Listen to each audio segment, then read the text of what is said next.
अस्सलाम वालेकुम, welcome to my channel. आप देख रहे हैं my cooking hub YouTube channel. आज की जो रेसिपी है ये है जी बेस्ट पिज़्ज़ा सॉस। आपने लाजमी ट्राई करनी है अगर आपने घर पे बनानी है तो, ठीक है। चलिए बढ़ते हैं इसकी रेसिपी की तरफ। इसके लिए जी मैं लूँगी 4 टमाटर, ठीक है।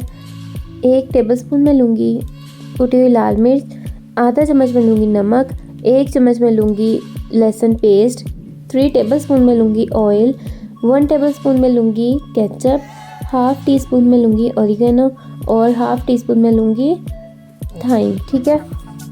अब जो नेक्स्ट स्टेप है वो है जी टमाटर, इनकी स्किन उतारनी है हमें, ठीक है। पानी हम गर्म होने के लिए रख देंगे और 4 मिनट के लिए टमाटरों को बॉईल कर लेंगे, सही है। जब 4 मिनट हो जाएंगे तो ये निकाल लेंगे और इनकी स्किन उतार देंगे,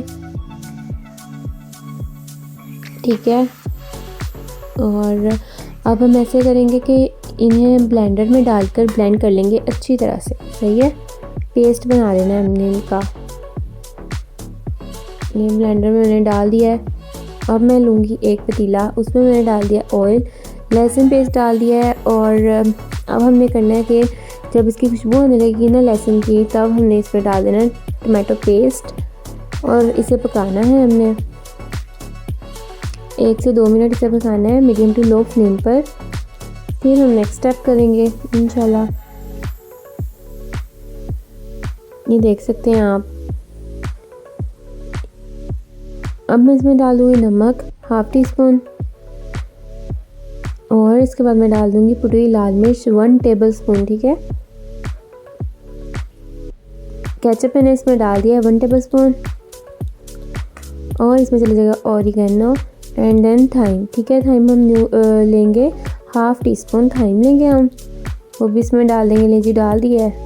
और अब हमने करना ये है कि इसे पकाना है 10 मिनट के लिए, ठीक है, मीडियम टू लो फ्लेम पर।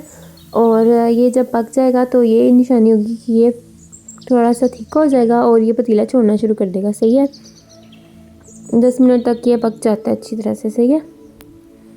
और इसके अलावा अगर आप मेरे चैनल पर नए हैं और आपने मेरा चैनल अभी तक सब्सक्राइब नहीं किया तो मेरा चैनल सब्सक्राइब कर दें, वीडियो को लाइक करें, कमेंट करें और बताएं कि आपका सॉस कैसा बना है, ये फॉलो करके।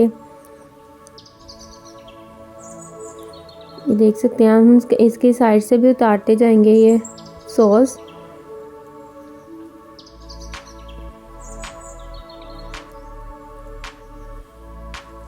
ये तकरीबन तैयार हो चुका है। अब थोड़ा सा और पकाएंगे और अच्छी तरह से इसे साथ साथ मिक्स करते जाएंगे। लें जी अच्छी तरह से मिक्स करना है साथ साथ, ठीक है।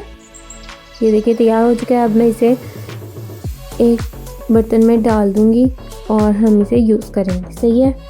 अब इंशाल्लाह मैं नेक्स्ट रेसिपी में बताऊँगी कि हम किस तरह से यूज़ करते हैं। अगर आपको मेरी रेसिपी अच्छी लगी है तो इसे शेयर करें अपने फ्रेंड्स के साथ। मिलकर अपने न्यू रेसिपी के साथ। अल्लाह हाफिज़।